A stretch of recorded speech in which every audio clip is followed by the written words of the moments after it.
Verifico que está grabando. Cuando vean esto de bolita que se enciende y se apaga. Ah, no se ve.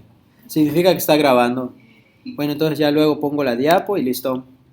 Bueno, hablando de algo importante de anemias normocíticas, aquí están las causas y miren, aquí puede ser como un juego de palabras, porque les dije, ¿cuál es, eh, ¿cuál es la más frecuente? La microcítica. Luego le sigue la normocítica y de último la macrocítica en frecuencia basándome en el volumen corpuscular medio. Ahora, si nos vamos a lo que dice allá, te das cuenta que dice que la anemia aplásica es el tipo de anemia prototipo, pero no de cualquier subtipo de anemia, sino de las causas de falla medular. La enfermedad, el desorden que es considerado el prototipo de esas fallo, que es fallo de la médula ósea, es la anemia aplásica, así se llama. ¿Sí? Hay otras como la leucemia, la mieloptisis y la mielofibrosis. Finalmente, todas es una alteración en tu médula ósea, es lo importante. ¿Vale? Ahora vamos a enfocarnos nos vamos a enfocar a las anemias hemolíticas. Aquí está. Recuerden, hemólisis. Ahora vamos a hablar de hemólisis. ¿Qué característica tenía la hemorragia aguda y la hemólisis aguda con el índice de reticulocitos? Lo aumentan. El índice de reticulocitos aumenta. Se vuelve una anemia regenerativa o anemia periférica. ¿Sí? Y bueno, ustedes van a decir, oye, ya me dijiste que tengo un síndrome anémico más ictericia, me hace pensar en un síndrome hemolítico, ¿no? Pero ¿y qué le pido para yo saber que es un síndrome hemolítico? Pues lo siguiente, le pides algo que se llama perfil hemolítico, no me puedo alejar mucho, o abordaje de un síndrome hemolítico, ¿qué lo incluye? ¿Qué incluye? Oye, ya pensé que es eso, pero ¿qué le pido para estar seguro? Y pues ahí está de qué le pides para estar seguro. Le pides reticulocitos para calcular el índice de reticulocitos. Una biometría hemática para calcular el índice de los índices eritrocitarios. La química sanguínea, sí se la pides porque hay patologías que te causan síndrome hemolítico que te causan falla renal. Entonces necesitas tener la química sanguínea, que es eso que dice QS, porque ahí se evalúa la urea, el nitrógeno ureico en sangre o BUM, la creatinina. Esas tres se les llama azoados. Sé que ahorita no están familiarizados porque lo están empezando a ver, pero cuando lleguemos a la parte de nefro yo se los voy a explicar más detenidamente. Pero esos tres, si se elevan mucho, es sugerente de daño renal, porque son subproductos del metabolismo de los nitrogenados. Entonces tú lo debes de eliminar, pero si se acumula mucho en tu sangre, quiere decir que el riñón no lo está depurando o eliminando, ¿sí? Sugiere daño renal. Lo tengo que pedir porque hay síndromes hemolíticos que se acompañan de falla renal, no todos. Las pruebas de función hepática que incluyen bilirrubina total, bilirrubina directa y la indirecta, y la deshidrogenasa láctica, aspartato transferasa, alanino transferasa, fosfatasa alcalina, albúmina y gamma-glutamil transpeptidasa. Ok, ahora hasta ahorita es un poco complejo, nunca lo había visto. ¿Cuáles les debe de importar? En una hemólisis, ¿cuál se debe de elevar? Aparte de las pruebas hepáticas, las bilirrubinas totales, porque recuerden, mataste al pobre eritrocito, salió la hemoglobina, llegó la hemoxigenasa, lo convirtió el heme a biliverdina. Luego vino la biliverdina reductasa, convirtió la biliverdina a bilirrubina directa o indirecta. Indirecta. ¿Y es la que se une o no a albúmina? Es la que se une a albúmina, ¿sí? Entonces, la que se va a elevar es la bilirrubina total, obviamente, a expensas de la bilirrubina indirecta. Eso te debe de hacer pensar que sí pueda tener un proceso de hemólisis aguda. La elevación de la bilirrubina indirecta, no la directa, porque la directa es también denominada conjugada. Y cuando dices conjugado, ácido glucurónico, hepatocito, ¿vale? Así que la que se eleva es bilirrubina total a expensas de la bilirrubina indirecta. O sea, bilirrubina total alta y indirecta alta también. Deshidrogenasa láctica, ¿se va a elevar? ¿Qué es la deshidrogenasa láctica o lactato deshidrogenasa?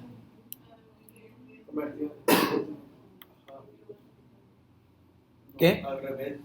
El lactato Al revés. ¿Qué? el lactato piruvato, ¿no? el lactato en piruvato. Entonces, ¿cómo creen que esté si se rompe un eritrocito? ¿Qué metabolismo tiene el eritrocito así? ¿Aeróbico o anaeróbico? Ok. En el citoplasma, si el eritrocito solo tiene citoplasma, no tiene núcleo, va a estar haciendo glucólisis, mucha glucólisis, y necesita de esta enzima, ¿cierto? Cuando matas a un eritrocito, sale toda esa enzima. Por lo tanto, cuando hay hemólisis, la DHL se eleva mucho, mucho, mucho, mucho, ¿sí? Es lo que te lo tiene que sugerir. DHL muy alta.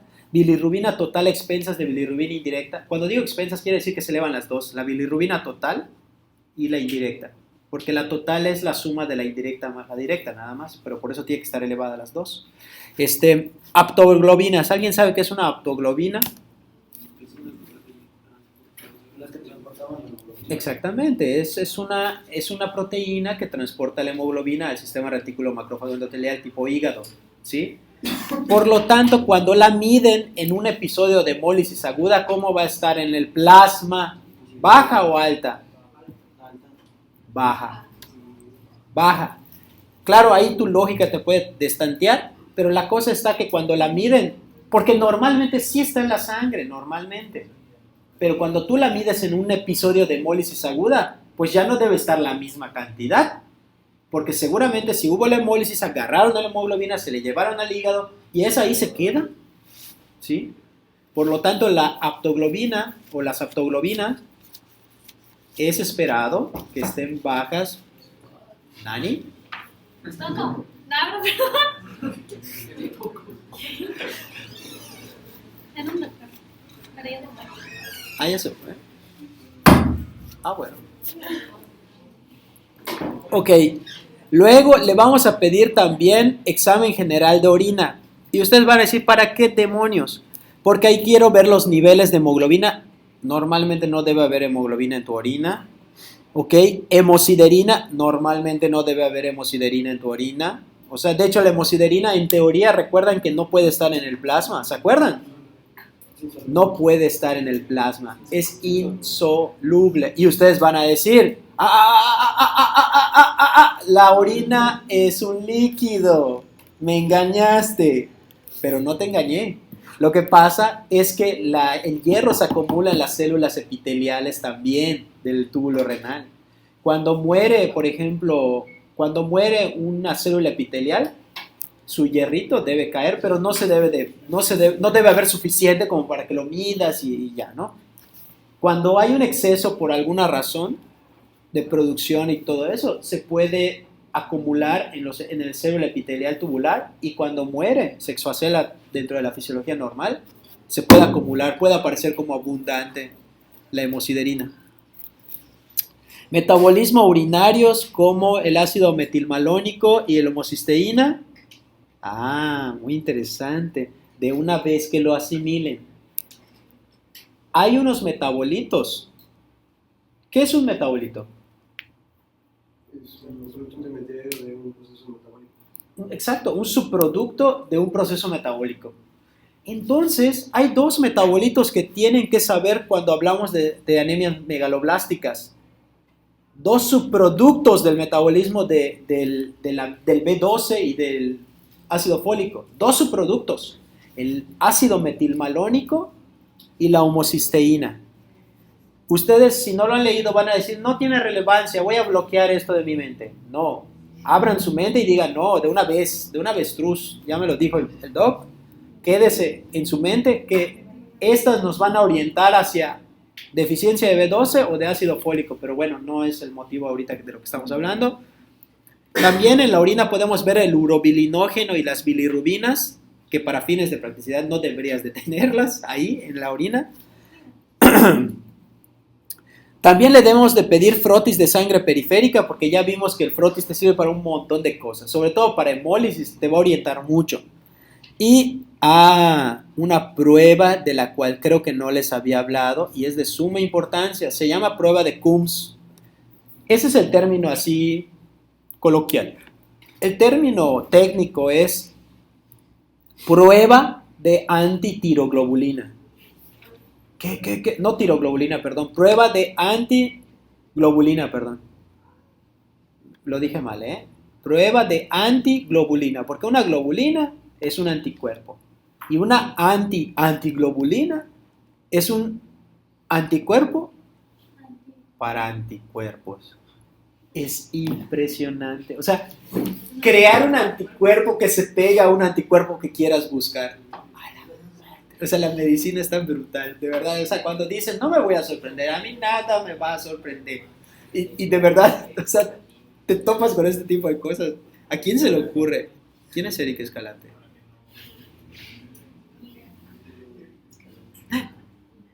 Ah, el amor de mi vida, que no sabe qué es el amor de mi vida, me mandó un mensaje. Disculpen, voy a contestar. Creo que ustedes le dicen crush, ¿no? Lo que sea. Güey, está grabado, sí es cierto.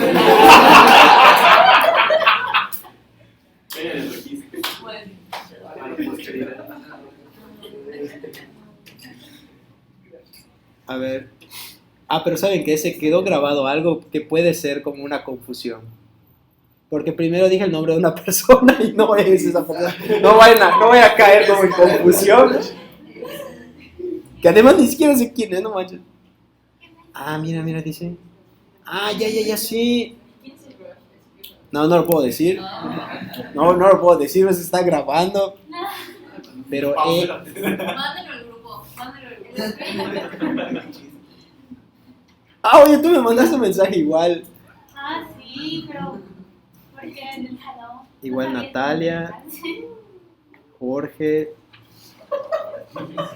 y un grupo que se llama Let's Rock. Es mi grupo. Bueno, entonces, ¿qué aula es esta? A ver, es que me van a traer unos apuntes. No, mi crush no creo que pueda venir. Bueno, luego les cuento una historia de eso de los crushes. Hay algo que me pasó que está así, de verdad, Dance and Dance denso, que es el nombre de un disco de Molotov, pero que está denso, de verdad. ¿Sí entienden mis referencias cuando las digo? ¿O hay una brecha generacional muy grande como para que me entiendan? Sí, algunas. Me siento bien. Bueno, entonces, la prueba de Coombs se tiene que pedir. Dale. ¿Puedes abrir, Carlita, porfa? Creo que es El crush. El crush. Pasen. Gracias, ¿le sirvió? Sí, ya lo escaneé, ¿no? Sí, lo vi. Gracias. Dale, cuídense mucho. Nos vemos mañana. Que estudien, ¿eh?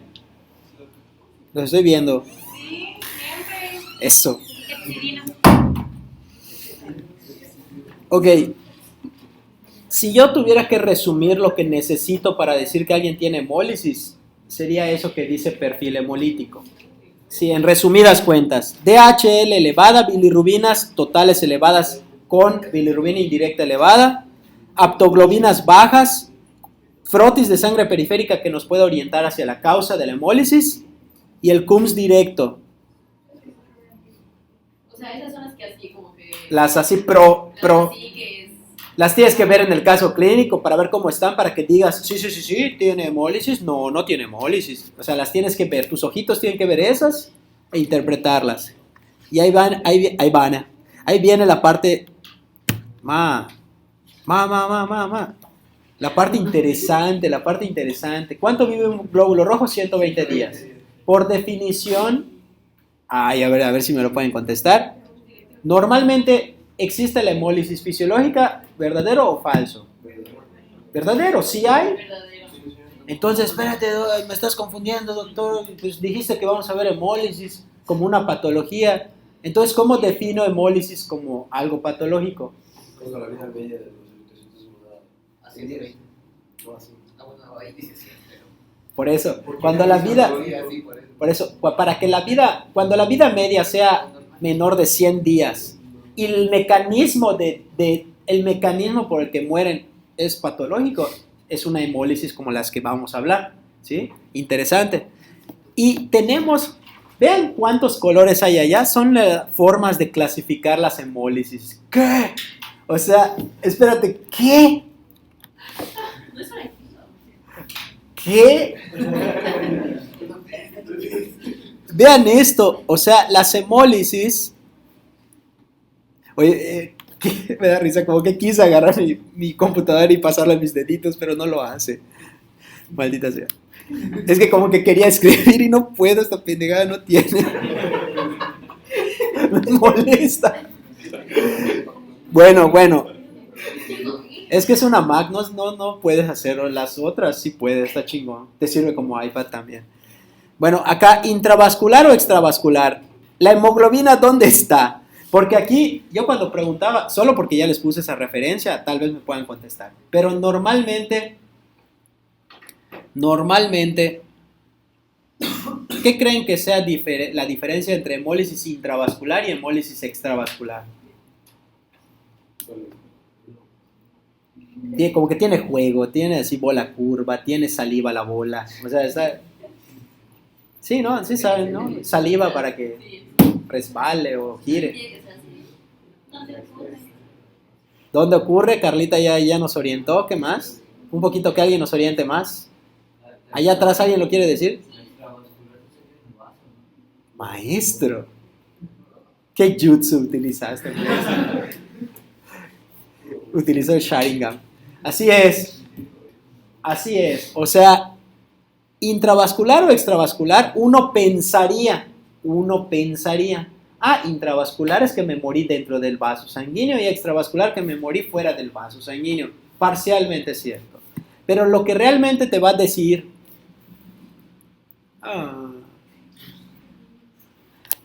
lo más importante es que cuando dices extravascular, son causas de anemia hemolítica, donde el eritrocito muere dentro de los órganos del sistema reticular macrófago endotelial, es decir, que la hemólisis sucedió en el hígado, lo hice al revés, en el hígado, o en el vaso, o en la médula ósea. Y tú vas a decir, ¿y cómo diferenció una de otra? Y ahí dice el cómo, la hemoglobina en orina. Ahora, a ver, usen su razonamiento. ¿En cuál de ellas, hemólisis intravascular o hemólisis extravascular, en cuál de ellas esperarían que haya hemoglobina en la orina? En la intravascular. Ahora, ¿por qué no en la extravascular? Porque se va a ir a formar. Porque si los solo líquidos no pasa. No pasa suficiente cantidad a la sangre directamente. ¿Por qué? Porque ahí hubo un macrófago. Y el macrófago dijo, mátenlo, porque estaba toda marcada, ese eritrocito viejo o enfermo, lo que tú quieras. Y los macrófagos, ven acá, eritrocito, no te vas. Lo rompen, le sacan la hemoglobina, se la comen, pero ya no la liberan a la sangre. Y por eso no va a haber hemoglobinuria en la extravascular, sino sí en la intravascular. ¿Sí? Ahora, ¿qué otra manera? Y ustedes van a decir, no sirve, pendejadas enseñas. No, porque las causas de hemólisis intravascular son unas y las causas de hemólisis extravascular son otras, ¿sí? Ahora, la hemólisis también se puede clasificar como causas intrínsecas o por causas extrínsecas. Intrínseco al glóbulo rojo. Entonces, intrínseco al glóbulo rojo, piensa en todas las partecitas del glóbulo rojo. La membrana, miren, membrana, enzimas y hemoglobina. Si el PEX es en la membrana, ¿qué patologías pueden ser? Esferocitosis, eliptocitosis, hemoglobinuria paroxística nocturna, membrana. Y luego, si el PEX es en las enzimas, como la disminución, ausencia de glucosa 6-fosfato deshidrogenasa o disminución de la piruvatoquinasa.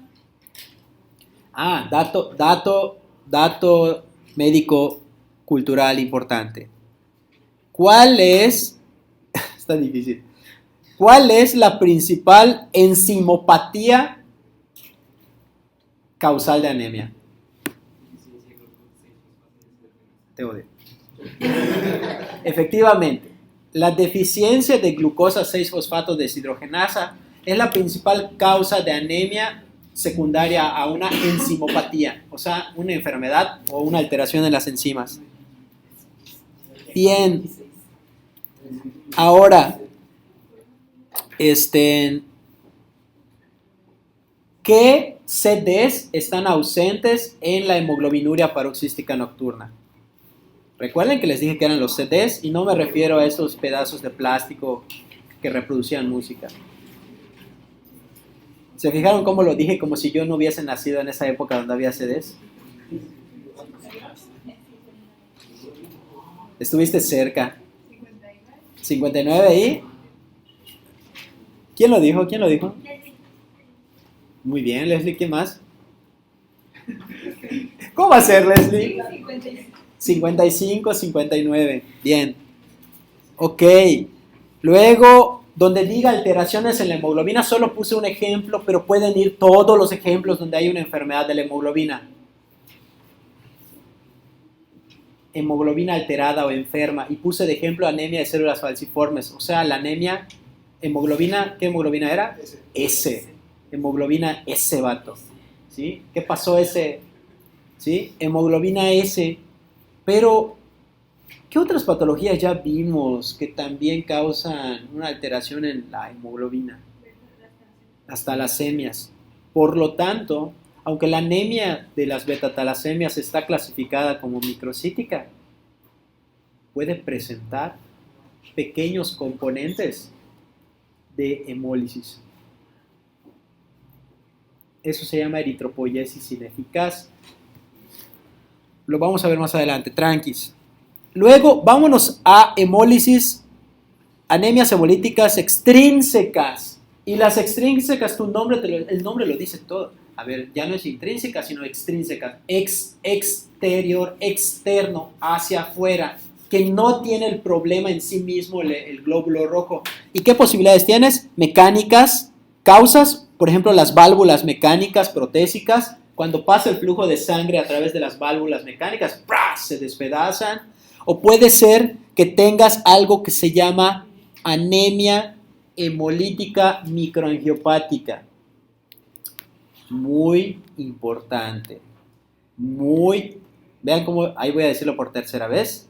Muy importante, anemia hemolítica microangiopática. ¿Cuál creen que sea la fisiopatología? Sin que la hayan leído, con que solo digan el nombre. ¿Dónde está el problema? En el vaso. Soy un chingón. Ustedes se lo deben decir a sí mismos. Mira, yo ni he leído este tema y se lo pude contestar al profesor. Ok. En el vaso. ¿En qué vaso? En los capilares. En los vasos más pequeños. ¿Por qué ahí? Porque el eritrocito, cuando pasa en el capilar, por su forma bicóncava, se puede deformar y cruzar. Pero con un poquito que esté inflamada el capilar, se estrecha la luz y quiere pasar el eritrocito y no puedo, ¡pam!, se rompe.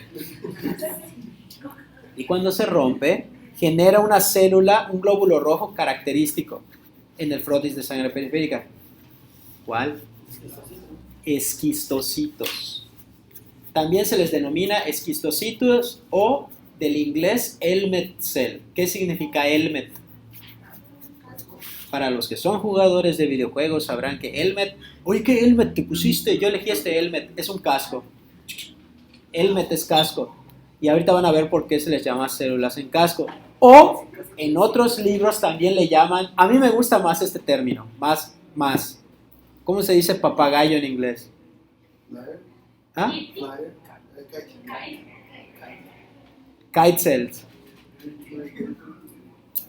O en español, eritrocitos papagayos. Ahorita van a ver por qué. Porque van a decir, este vato puras patrañas. Pero cuando lo vean van a decir, coño, ese vato tiene razón, tan loco, pero tiene razón. ¿Sí? Entonces, dentro de las causas de anemia hemolítica microangiopática hay un madreral. Las voy a mencionar, no espero que las memoricen ahora, pero digo, está bonito que lo escuchen. Síndrome urémico hemolítico o síndrome hemolítico urémico es lo mismo. Púrpura trombótica trombocitopénica. Síndrome de HELP. Preeclampsia. Son patologías que pueden tener esquistocitos porque su fisiopatología es una anemia hemolítica microangiopática. Ahora, dentro de las causas tóxicas tenemos que químicos o algunos fármacos pueden destruir eritrocitos. Cuando vimos ¿Se acuerdan que yo decía, miren, los betalactámicos te pueden causar anemia hemolítica? No sé si a alguno de ustedes se los dije. Oye, pero ¿qué es eso? No sé qué. Algunos fármacos pueden destruir eritrocitos, ¿sí? Como una reacción alérgica. Y miren, ahí dice causa inmune. Y eso que dice AHI es anemia hemolítica inmune. Anemia hemolítica inmune más trombocitopenia inmune primaria, que se llama síndrome de Evans. No está escrito, pero si lo quieren escribir, qué cool. Síndrome de Evans es la suma de anemia hemolítica inmune más trombocitopenia inmune primaria. Ok, ahí va la parte, ahí viene la bola curva. Dato importante, momento de apuntar o prestar suma atención, es la causa número 1 de anemia hemolítica es... Estoy esperando que digan la respuesta. Mis manitas así es de que estoy esperando que digan la respuesta. La causa número 1 de anemia hemolítica es por los $10,000. ¿Ah? No los escucho, parece que están rezando. Dilo, Leslie, si lo sabes. No, es que... ¿Te imaginas así por el premio de $10,000? A ver, ¿puedes repetir la pregunta? Si ya terminó el programa. Causa de anemia hemolítica más frecuente. Autoinmune. El 75-80% de todas tus causas de hemólisis global es autoinmune. La causa número 1 de anemia hemolítica es autoinmune. ¿Qué prueba sería importante que se le haga a un paciente para determinar que es inmune? Lo dije hace 3 diapos. El Coombs. La prueba de Coombs directo. Porque cuando tú dices inmune se te viene a la mente, pues sí, sistema de defensa, anticuerpos, etc. La prueba de Coombs es indispensable en anemias hemolíticas. Indispensable. ¿Por qué es indispensable, doctor? Díganos. ¿Por qué necesito que toda anemia hemolítica yo le haga la prueba de Coombs? Lo acabo de decir. Es la más común. Es la más común. Entonces tienes que hacer la prueba de Coombs para que digas, Coombs positivo. ¿Qué quiere decir Coombs positivo? Que hay anticuerpos. Hay anticuerpos pegados en la superficie del eritrocito. Porque por eso la prueba, el nombre técnico es prueba antiglobulina. Porque es un anticuerpo diseñado para pegarse a los anticuerpos. Si es que hay anticuerpos de verdad en el eritrocito pegaditos, destruyéndolo. Marcándolo para que vengan las otras células y lo rompan. ¿Dale? Y luego tenemos causas infecciosas. Buenísimo, vean esto. Hay bacterias y parásitos que son unos canijos. Te infectan al pobre eritrocito desde adentro. Ya que están adentro, rápido, vamos a romper al eritrocito. ¿Pero cuándo? No sé, cuando haya fiebre o algo. Está bien. ¿Quién lo hace? ¿Quién soy? ¿Qué bacteria le gusta hacer y qué parásito le gusta hacer? La malaria, ¿no?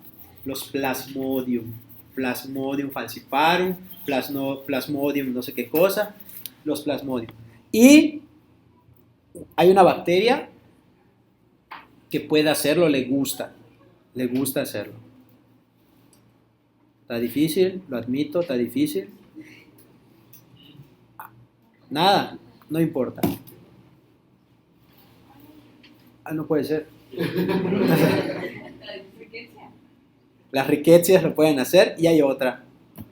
Es una bacteria que te causa neumonía atípica.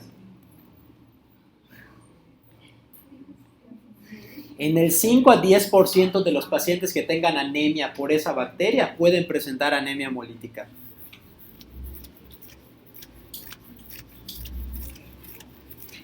Sí, igual se trataba de recordar. Mycoplasma pneumoniae. Mycoplasma pneumoniae te puede causar anemia hemolítica en el 5 a 10% de los casos. Está buenísimo, tiene que admitirlo. ¿Te imaginas un caso en el examen del loco doctor Ortiz? O sea, sí, un paciente con neumonía típica y todo, y la chingada. Y tú vas a decir, ¿por qué me está poniendo una neumonía típica? Ya basta. Y luego, sí, pero el paciente tiene estos datos. Verduras, o sea, tiene una anemia hemolítica. Y es cuando debes de hilar todo, ¿no? Bien. Luego,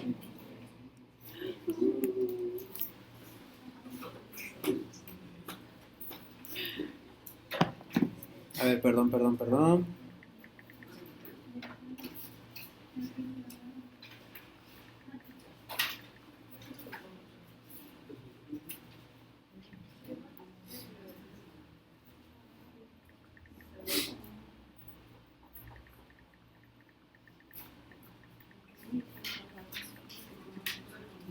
Si se enfocan en mi mirada, van a ver esta sonrisa. Vean esta sonrisa.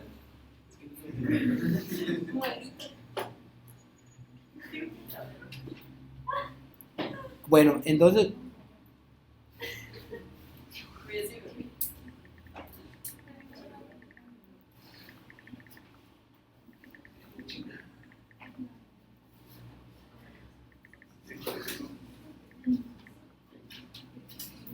bueno, a ver, entonces ya vimos las maneras de clasificar intravascular, extravascular, intrínseca, extrínseca, aguda o crónica. Aquí, en aguda o crónica, no hay un punto de corte en el tiempo que digamos si se da en menos de 3 días, es no sé qué. O sea, como tal, no hay un punto de corte tal cual. Así estricto no hay. Pero tiene que ver con la velocidad de instauración de los síntomas secundarios a la hemólisis. ¿Sí? ¿Se acuerdan que les dije el ejemplo del paciente? Oye, pero ¿por qué el paciente tiene datos de hipovolemia? Si el paciente yo no estoy viendo que pierda sangre. ¿Sí? Velocidad de instauración, y también te lo va a decir el índice de reticulocitos. Un índice de reticulocitos aumentado te está sugiriendo que el proceso es agudo. Ahora yo les voy a voltear la tortilla y les voy a preguntar, ¿puede haber hemólisis que sea crónica, que no eleve el índice de reticulocitos? ¿Por qué? Pero explícalo. Explain me. Sería como la anemia, ¿no? Se interpreta igual que la anemia. Disminuye que en un periodo muy largo la persona... Exactamente. Con una nueva hemorragia, no creo que es el concepto de cómo se acostumbra a no... ¿Saben cómo se interpreta? De la siguiente manera. Hay procesos como la hemoglobinuria paroxística nocturna, donde, bueno, o sea, el paciente sí puede estar teniendo episodios de hemólisis, pero muy pequeños, poco duraderos, insignificantes. Sí hay hemólisis, pero la médula ósea no lo considera como relevante. Pero hay situaciones especiales donde el paciente que ya tiene hemoglobinuria paroxística nocturna, es una enfermedad que tiene, le da una infección de vías urinarias, le ingresan al hospital al paciente, es un proceso de estrés en el que está hiperactivado el sistema de defensa, y una hemólisis culera, pam, y ahí sí te va a elevar el índice de reticulocitos. Cuando la hemólisis es crónica o muy intermitente, puede no estar elevado el índice de reticulocitos. Se interpreta similar a como aprendimos la anemia por pérdidas, pero crónicas, no mucha cantidad, ni agudo, crónico. ¿Qué pasó? Podría terminarse con las talasemias hay un poco de... Ese es un ejemplo, por ejemplo, de hecho, ese es un ejemplo de algún grado de hemólisis, las talasemias, y también en está buenísimo esto, en las anemias megaloblásticas por eritropoiesis ineficaz. Cuando lleguemos a esa parte les va a gustar, pero la eritropoiesis ineficaz, el que ya leyó anemias megaloblásticas sabrá que en anemia megaloblástica un dato de laboratorio es elevación de DHL, para el que lo haya leído, estoy seguro, y también un poco de elevación de las bilirrubinas. Y tú vas a decir, espérate, pero tú dijiste que eso es de hemólisis. Pues es por eso, porque como están muy inmaduros esas células, el cuerpo dice, espérate, esta célula muy joven ni siquiera me sirve, mátala, ¿dale? Y la matan, entonces es cuando se elevan estas sustancias. Es interesante. Ok, compensada o no compensada, creo que ya lo expliqué en la clasificación de anemias que les mostré, compensada o no compensada respecto a qué tantos datos clínicos, signos vitales tenga alterado el paciente. Muy alterados signos vitales, paciente muy mal, grave. no muy alterados, cercano a lo normal o normales, bueno, probablemente o tiene mecanismos de compensación súper chingones, o es algo tan crónico que es hasta cierto punto ya tolerable por el paciente, compensada, ¿vale?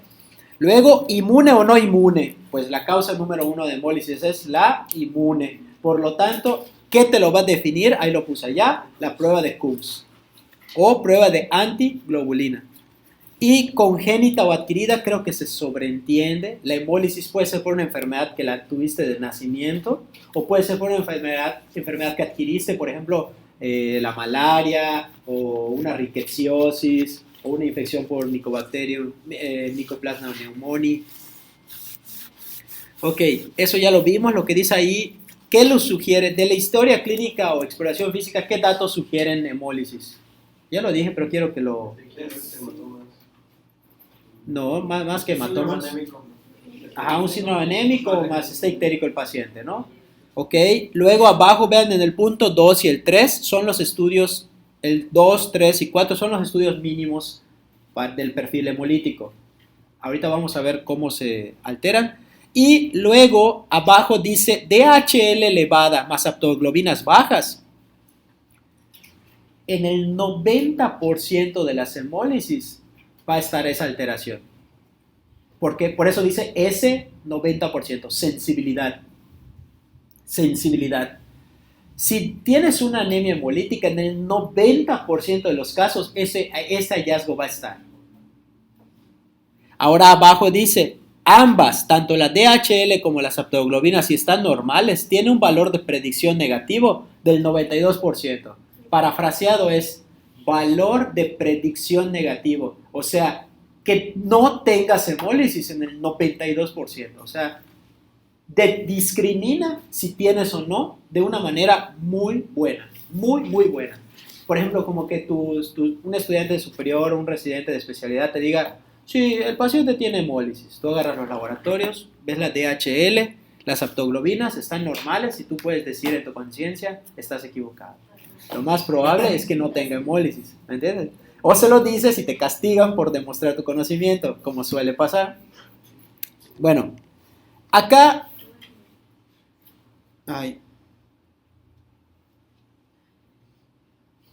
estoy bien, así lo hacía X. Miren, digo, tampoco es que para que los confunda y todo, pero puedes darle zoom al cuadrito ese o sí se ve.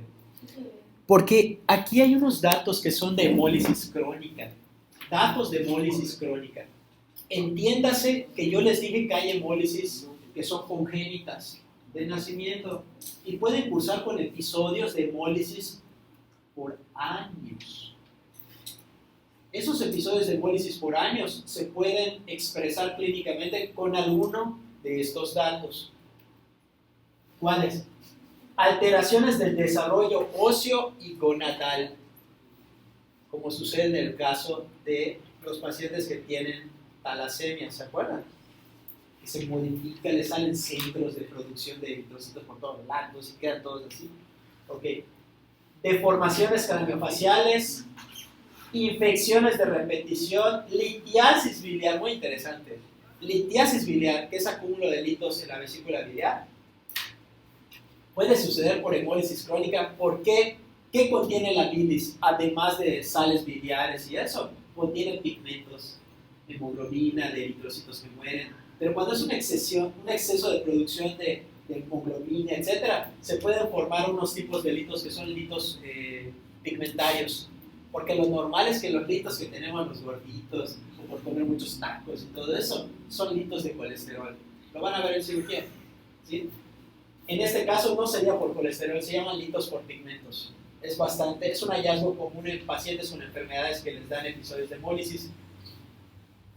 Úlceras, como en la anemia de células falciformes. Puede haber hiperesplenismo. ¿Cuál es la diferencia entre esplenomegalia e hiperesplenismo? Bueno, esplen, ¿de qué hace alusión? Del vaso. ¿Qué les suena? Si ustedes dicen esplenomegalia, tamaño. hiperesplenismo, Función. la función. Cuando el vaso está hiperfuncionando, ¿qué hace el vaso normalmente? Los más viejos. Destruye eritrocitos viejos, es un buen reservorio de sangre, ¿sí? Entonces, cuando está hiperactivado, el hiperesplenismo puede ser una causa o un dato que sugiere hemólisis crónica, ¿vale? Ya puedes regresarlo, por favor, en el tamaño normal, bueno, o al que se vea toda la pantalla. Y aquí, miren, esta tabla es vital porque te está diciendo otra vez los hallazgos en la extravascular y el intravascular. Si vemos donde dice del lado derecho bilirrubina indirecta, aptoglobina, hemoglobina en plasma y deshidrogenasa láctica o DHL, no importa, porque no sirve para discernir bien, porque los dos está elevado, ¿cierto? Sí. Pero si nos vamos al examen de la orina y nos vamos a hemoglobina, vemos que en la intravascular es lo más probable que esté elevada la hemoglobina, por lo que explicamos que hace el macrófago en la extravascular, ¿cierto? Y si nos vamos a hemosiderina, sería más factible encontrarlo en la intravascular más que la extravascular por lo mismo. Y donde dice bilirrubinas, no hay bilirrubinas en la hemólisis. Por eso yo les dije, cuando tú ves una orina oscura, tú solo puedes decirlo así, pues veo que la orina está oscura, y te van a decir, oye, así tiene coluria. Y tú, como eres mi alumno, pobre ingenuo. O sea, piensa que es coluria, pero ni siquiera le hemos hecho una prueba. ¿Cómo sabe que es por bilirrubina? Coluria es un término alusivo a que hay bilirrubinas, ¿sí? Y lo mismo, no puedes afirmar que es hemoglobinuria porque nunca, no has hecho ningún estudio, solo la ves oscura como Coca-Cola si acaso, pero hasta allá. Cuando ya haces la prueba lo puedes decir, pues si tiene hemoglobinuria, probablemente sea por una hemólisis. No, es bilirrubina, entonces no es hemoglobinuria, es una coluria, ¿vale? Ok, esto ya lo habíamos mencionado. Creo que aquí lo único que me gustaría agregar es el urobilinógeno. ¿Se acuerdan del urobilinógeno? ¿No? Bueno, está bien que se los explique bastante en detalle. ¿Por qué? Porque cuando roten con el doctor Miss, él da gastrohepato. Y en gastrohepato hay un tema que se llama síndrome entérico. Si lo entienden ahorita bien, ya estuvo. Porque cuando llegan a ese tema, ya lo entiendo y muy bien. Entonces,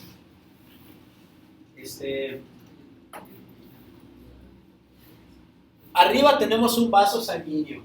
Y en el vaso sanguíneo te dice que se da la hemólisis, ¿no? En la hemólisis se forma la bilirrubina indirecta que se une a la albúmina. Entran al hepatocito, que es el rectángulo amarillo, y ahí se conjuga, por eso dicen conjugate con ácido glucurónico. Se forma la bilirrubina conjugada y pasa al sistema biliar, o sea, a los canales biliares. Luego se expulsa en la segunda porción del duodeno, y esa bilirrubina conjugada directa por las bacterias, se convierte a urobilinógeno, ¿sí? Ojo, a urobilinógeno. Y el urobilinógeno, el 90% se va a tu caca. Es lo que le da el color a la caca. Pero vean ese 10%. Se regresa, 10% regresa. Usen su razonamiento. Si tienes un montón de muerte de eritrocitos ahí arriba, ¿cómo va a estar la producción de bilirrubina directa? ¿Baja, alta o normal? Elevada. ¿Aquí cómo va a estar? ¿Aquí cómo va a estar el urobilinógeno? ¿Cómo va a estar tu caca? Súper negra, ¿no? ¿Y cómo estaría el urobilinógeno? Hacia allá. Aumentado. Y el urobilinógeno sí pasa a la orina. Por lo tanto, puedes tener urobilinógeno en tu orina en episodios de hemólisis cabrona. Urobilinógeno, que no es lo mismo que bilirrubina, ¿sí? No lo vayan a confundirse. ¿Por qué? ¿Qué pasaría? ¿Por qué hay la coluria? A ver, ¿por qué hay la coluria? A ver. La coluria, la presencia de bilirrubinas en la orina. Con ese esquema.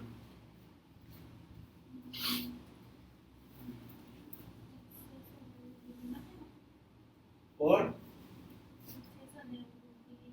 No, porque les dije el urobilinógeno no es bilirrubina. Y la coluria es por bilirrubina. Bueno, más fácil. ¿Qué pasa si en los canales biliares está obstruido? Si está obstruido, ¿qué va a pasar con la bilirrubina que está conjugado directa? Se remansa, se regresa a la sangre. Y como no está unida a proteínas, esta sí pasa a través del glomérulo. Se filtra y te cambia la orina a un color oscuro. Esa sí es coluria de verdad. No solo la obstrucción de los canales biliares te puede causar coluria, no. También una falla en el funcionamiento hepático, como en una hepatitis,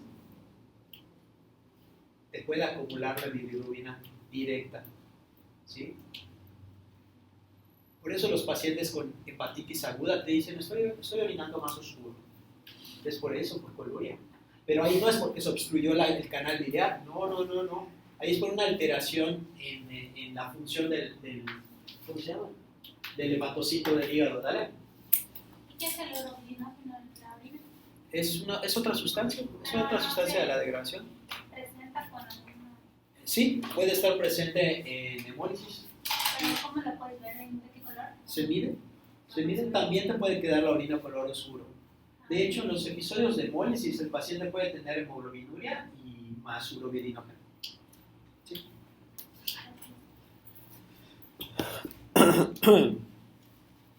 Bien, aquí hay pruebas de este lado, que son pruebas de las pruebas de función hepática. Aquí te dice alteración prehepática, que es alusivo, en realidad aquí están queriendo poner el ejemplo de hemólisis. Aquí hepática, que es falla hepática como una hepatitis. Y poshepática es que hay una obstrucción de las vías biliares. En realidad solo era para corroborar lo que ya saben porque se los estuve explicando todo este rato. Si nos vamos a hemólisis y nos vamos a bilirrubina, ¿cuál está elevada en las hemólisis? La no conjugada o también denominada directa. ¿Cuál está elevada cuando se obstruye tu vía biliar? La conjugada o la directa. ¿Vale? Vean cómo ahí hay un cambio. Otro cambio relevante.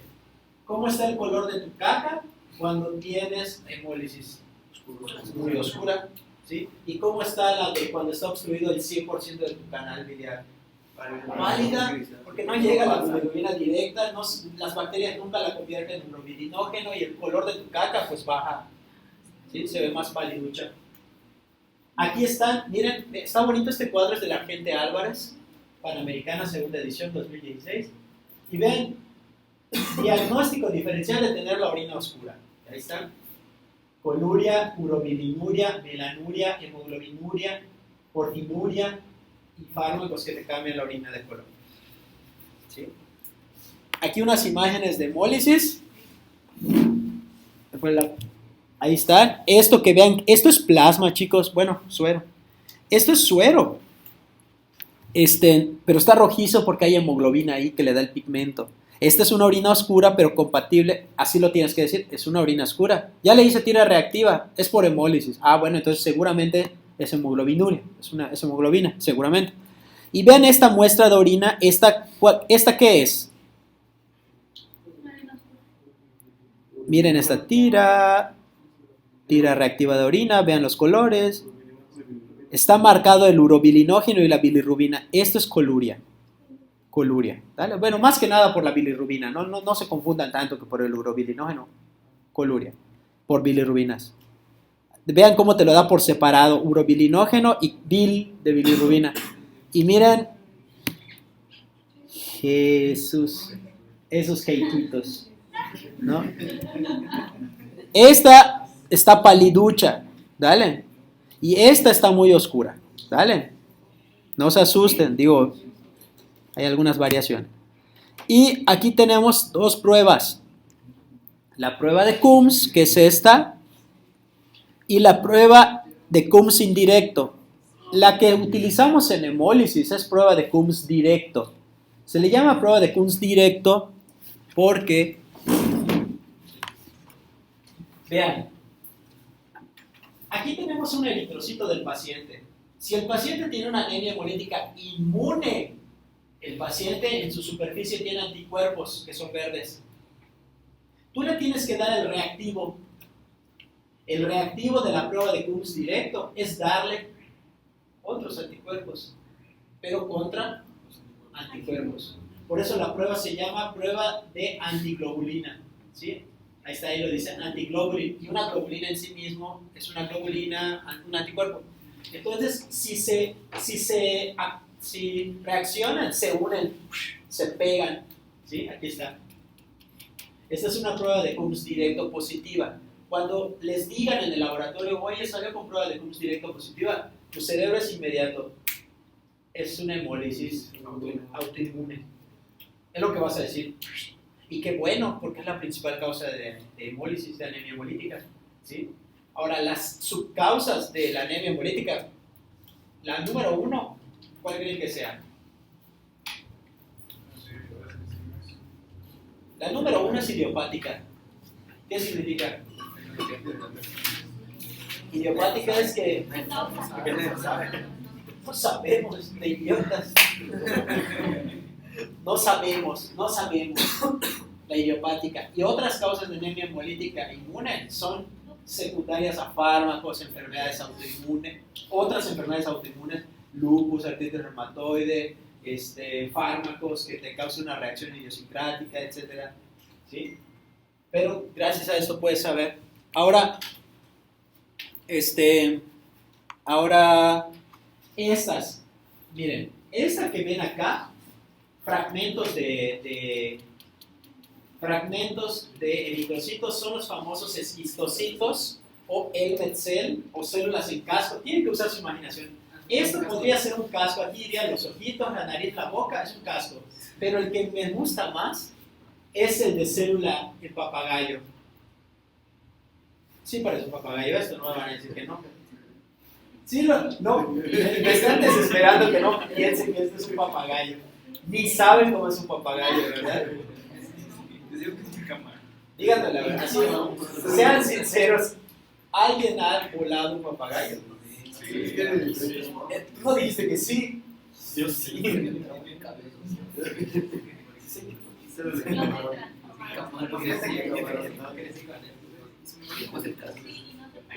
Miren, la fisiopatología de la anemia hemolítica microangiopática. Vean cómo está tratado de cruzar y se despedaza. Ok, hay algo que no está escrito ahí. No, sí está. Donde vemos esferocitos. ¿Qué diferencia hay entre el eritrocito que dice normal y el esferocito? Exacto. El eritrocito normal es bicóncavo. Y el esferocito no está bicóncavo, es como una esfera. Quiero que vean y lean qué causas pueden ser los esferocitos. Hay dos posibilidades. O tienes una esferocitosis familiar hereditaria, o estás cursando con un episodio de hemólisis aguda. Y tú vas a decir, espérate, perro. ¿Por qué me dices que...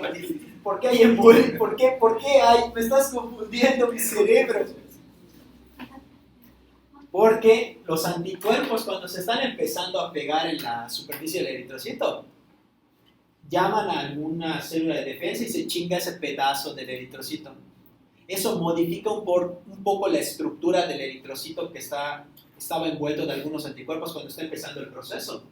Y se infla, pierde su capacidad de mantenerse como una estructura bicóncava, se infla, ¿sí? Por lo tanto, la microesferocitosis es un dato en el frotis de sangre periférica de los pacientes con hemólisis autoinmune, no de la hemólisis, cualquier hemólisis, inmune, ¿sí?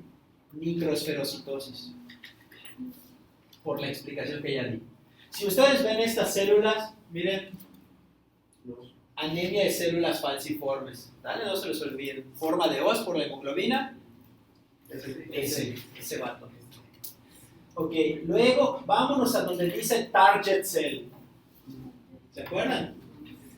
y ahí en target cell, que es en célula de Diana, ¿sí? En enfermedades hepáticas y hemoglobinopatías como las talasemias, ¿se acuerdan? Las talasemias. Luego, donde dice macrovalocito, ¿qué causa te las da? Anemia megaloblástica. Ahí si se dan cuenta, no solo es como un eritrocito normal grandote, sino que hasta se vuelve un poco ovalado, ¿vale? Como si fuera un huevo, ¿sí? Hay otras que ustedes las pueden leer si quieren, está interesante. Y aquí imágenes reales, ¿no? Eso que ven ahí, esos punteados en ese eritrocito es punteado basófilo de intoxicación por plomo y también te lo puede dar en anemia sideroblástica en sus inicios, ¿vale? Punteado basófilo. Luego tenemos a la deficiencia, no, eso no me gusta.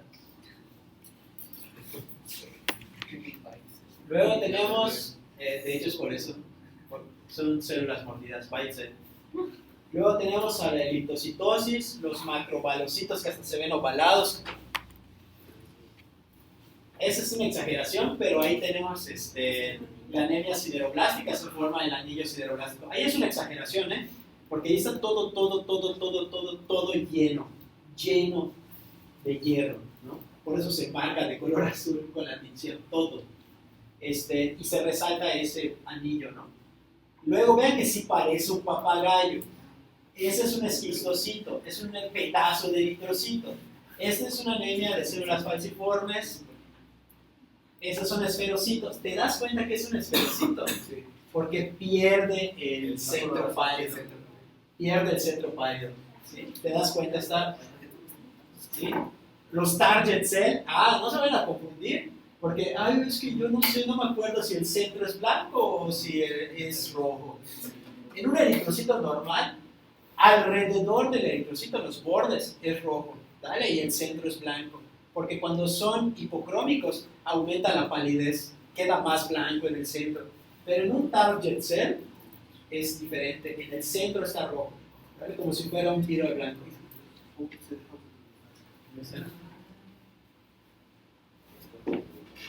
¿En el examen viene descrito?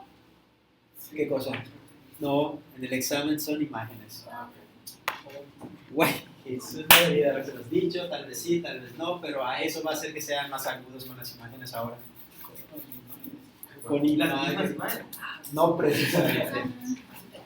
Un papagayo. Cualquier cosa. Esto es un polisegmentado, vean la imagen, familiarícense con ella. ¿Sí? Ok, y para terminar anemias hemolíticas, faltan 2 diapos y terminamos anemias hemolíticas. Y ya solo va a faltar una clase anemia y se acabaron las anemias. Bien, aquí me gusta mucho porque me permite repasar rápido las anemias, causas de anemias hemolíticas importantes. Pero vámonos con la más común, que está aquí. ¿Qué puedes encontrar en el frotis de sangre periférica? Esferocitos. Específicamente debería decir microesferocitos. ¿Qué es la DAT? Direct Antiglobulin Test. Positiva. Ya. Pero vámonos. Y tú vas a decir, oye, pero me dio la prueba de Coombs directa negativa. Entonces no es inmune. Entonces esa esferocitosis pudiera ser una esferocitosis hereditaria. ¿Sí? Ok, luego, si yo veo células falciformes, ¿qué estudio le tengo que hacer?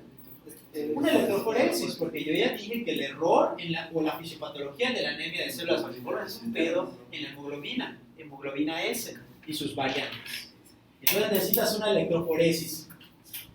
Oye, pero veo células mordidas, no se las... Sí, se lo puse, pero no hice hincapié.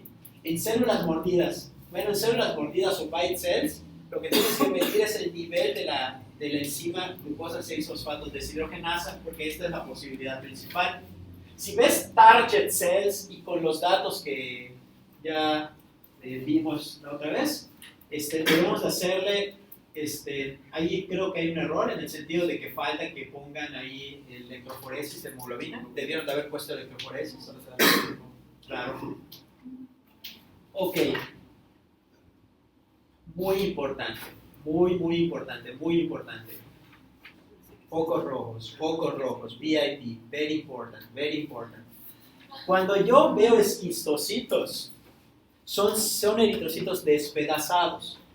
Cuando yo veo eritrocitos despedazados, le tengo que pedir otros estudios de complemento, para complementar, como cuáles, la química sanguínea para ver cómo están los azoados, que era la urea, el nitrógeno ureico en sangre o BUN, porque BUN está en inglés, es BUN es blood urate nitrogen.